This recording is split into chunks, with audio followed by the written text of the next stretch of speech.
এই একটা জিনিস আমি শুনতে চেয়েছিলাম, আসলে পুরুষ হওয়া কিন্তু এত সহজ না। ভাইয়া দেশের সমস্ত জায়গা ভিজিট করে এবং ঘুরে ঘুরে সুন্দর সুন্দর ভিউগুলো আপনাদের মাঝে উপস্থাপন করে। তেমনি আজকে চলে আসলাম কর্ণফুলী ডকইয়ার্ড ভিউয়ার্স। তো এখানে পুরুষ মানুষ কিভাবে মাথার ঘাম পায়ে ফেলে জীবিকা উপার্জন করছে আজকে তাই দেখাবো। আসসালামু আলাইকুম ভিউয়ার্স। এই তো ভাইয়া আস্তে আস্তে চলেই আসলাম। কোথায়? নারায়ণগঞ্জের নদীর পূর্ব পাড়ে অবস্থিত বন্দরে, সেই কর্ণফুলী ডকইয়ার্ড ভিউয়ার্স।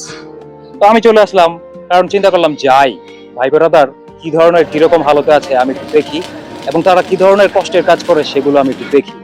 তো এই চিন্তা ভাবনা থেকে ভাইয়া কিন্তু আজকে চলে আসলো ডকইয়ার্ডে, এবং দুইজন ভাইকে এখানে পেলাম। তাদের লাইফ স্টাইল সম্পর্কে জানবো, তাদের সঙ্গে কথা বলবো। আসসালামু আলাইকুম ভাইজান। ওয়ালাইকুম আসসালাম। আপনার নামটা যদি একটু বলতেন। মোহাম্মদ দেলোয়ার। তো দেলোয়ার ভাই, আপনি এখানে কত বছর যাবত কাজ করছেন? এই 7-8 বছর। 7-8 বছর। তো আলহামদুলিল্লাহ, খুবই ভালো। তো আপনাদের কাজটা তো অনেক কষ্টের, তাই না? জি ভাই। রোদ নাই, বৃষ্টি নাই, আপনাদের এখানে কাজ করতে হয়, অনেক কষ্টের কাজ করছেন ভিউয়ার্স। আপনাদের কেমন লাগে?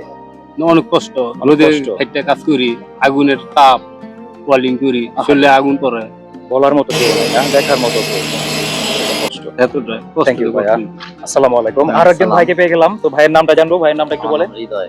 তো হৃদয় ভাই, খুব হাসি খুশি দেখা যাচ্ছে ভাইয়া, এবং খুব সুইট কিন্তু দেখতে। ভিউয়ার্স দেখতেই পাচ্ছেন। তো আপনি এখানে কত বছর যাবত এখানে জব করছেন? এই 9-10 বছর। 9-10 বছর। তো আলহামদুলিল্লাহ, আর 2 বছর পরে আপনার এক যুগ পূর্ণ হবে। হ্যাঁ। তো হৃদয় ভাই, আপনার বাসায় কে কে আছে? বাসায় মা বাবা বউ ভাই বোন ফ্যামিলি মেম্বার সবাই আছে আলহামদুলিল্লাহ। তো তারা সবাই কি জানে আপনি এখানে যে কত কষ্টের কাজ করেন, এটা কি তারা বোঝে? বোঝে, কেউ বোঝে না। এটা বোঝার কোনো উপায় নাই, সেটা আমি না, জানি। যে এটা অন্তত যারা করে তারাই বোঝে। তারাই বোঝে, আর এক আল্লাহ ছাড়া কেউ বোঝে না। বোঝে না। তো আসলে ভিউয়ার্স, এই একটা জিনিস আমি শুনতে চেয়েছিলাম, আসলে পুরুষ হওয়া কিন্তু এত সহজ না। পুরুষের যে কষ্ট, সেটা একমাত্র যে এই কষ্টটা অনুভব করছে সে জানে, আর স্বয়ং আল্লাহ জানে। তো আমি একটা জিনিস বলতে চাই, যারা চুরি চোট্টামি এবং অসৎ পথে উপার্জন করছেন, তারা একটু এই ভিডিওটা দেখবেন। কারণ এই মানুষগুলো কিন্তু পারতো ইচ্ছা করলে, যে অন্যায় ভাবে অনেকে কিন্তু অনেক অবৈধভাবে টাকা উপার্জন করে, এই মানুষগুলো কি পারতো না? কিন্তু তারা এটা করে নাই, কারণ তারা আল্লাহকে ভয় করে।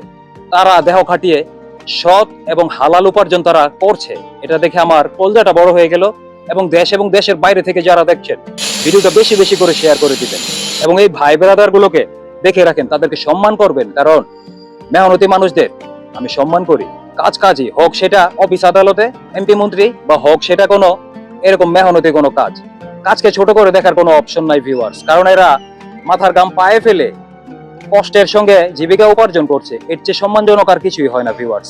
আল্লাহ সবাইকে সঠিক এবং সঠিক পথে চলার তৌফিক নসিব করুন, আমিন। সে পর্যন্ত সবাই ভালো থাকবেন। নেক্সট দেখা হবে অন্য কোনো স্থানে, অন্য কোনো জায়গায়। আসসালামু আলাইকুম।